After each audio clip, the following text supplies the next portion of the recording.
Hello' friends, আশা কৰোঁ আপোনালোক সকলো ভালে কুশলে আছে। এয়া মিলেট আপোনালোকে দেখিছে, এয়া আধা কেজি বজাৰ মূল্য 130 টকা। আৰু মই মিলেটেৰে প্ৰস্তুত কৰিব ওলাইছোঁ নান কাটা বিস্কুট আৰু কেক। মিক্সিত এনেদৰে মাৰি ল'লোঁ মিলেটখিনি আৰু কেক যেনেকৈ যিদৰে কেকৰ সামগ্ৰী দিয়ে সকলোবোৰ দি এনেকৈ ময়দাৰ জেগাত মই মিলেট ব্যৱহাৰ কৰিছোঁ।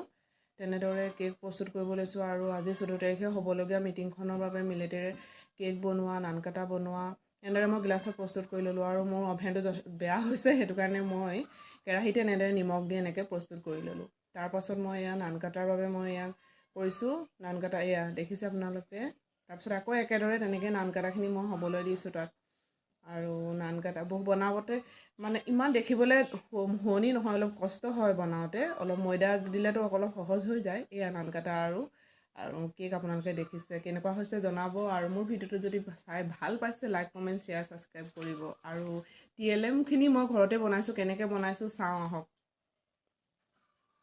আৰু এয়া দাইল, ইয়াত চাউল আৰু কালাৰ এনেকুৱা চববোৰ ইয়াৰ লগত হেৰি কৰি करा तेरी होके मरा जिंद जान करा